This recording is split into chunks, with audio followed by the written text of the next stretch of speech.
Naam, habari yako mfuatiliaji wa Umela Media popote pale ulipo duniani. Ikiwa ni siku nyingine tumekutana hapa kwa ajili ya kupeana taarifa ambayo inakuwa ni kubwa zaidi kwenye uwanda wa michezo nchini Tanzania. Na ripoti nilionayo hii leo ni kutoka ndani ya wekundu wa Msimbazi Simba, ambayo kwa hivi sasa wanaendelea na maandalizi kwa ajili ya mechi ya kimataifa dhidi ya Al Masry, hali kadhalika maandalizi ya mechi za ligi kuu ya NBC Tanzania bara. Kubwa zaidi ni mara baada kwa sasa imetoka taarifa kutoka Wizara ya Sanaa, Habari, Utamaduni na Michezo ambayo inaongozwa na Profesa Palamagamba Kabudi kuhusiana na kuwaita Simba, Yanga pamoja na bodi ya ligi kwa ajili ya kwenda kujadili mustakabali wao mara baada kwa mechi ambayo walitakiwa kucheza Machi 8 ilihairishwa na hivyo kutokuchezwa, na baada hapo yakawa ameibuka mambo mengi kweli kweli. Sasa kwa upande wa Simba Sports Club, wao wanasemaje kuhusiana na wito huo?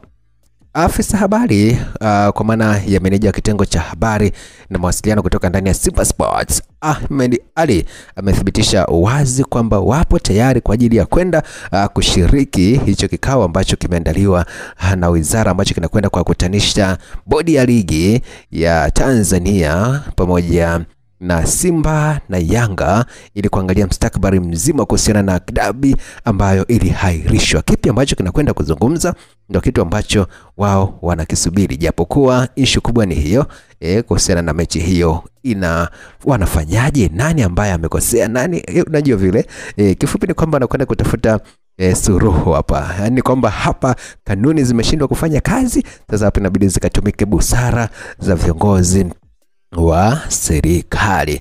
Ahmed Ali anasema kwamba kwanza hiyo mechi wapo tayari kuicheza, kwa sababu mwisho wa siku ni kwamba wao sio kwamba walikimbia mechi, hapana, ila bodi ya ligi ndio ambao waliahirisha mechi. Kwa hiyo wanasubiri tu tarehe iweze kupangwa na waweze kuingia dimbani, basi Mpanzu, Mukwala na wengine waweze kuonekana wakifanya mambo ya kwao kwenye dimba ambalo watakuwa wamepangiwa.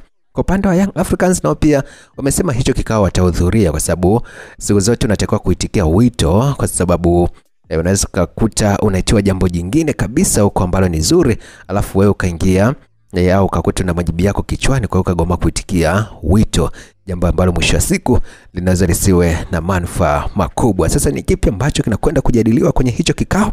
Na nikwambia tu kwamba kikao chenyewe ni hivi karibuni tu, Machi 27 hapo anakwenda kujadili kuona mustakabali mzima wa Kariakoo Derby ambayo ilihairishwa.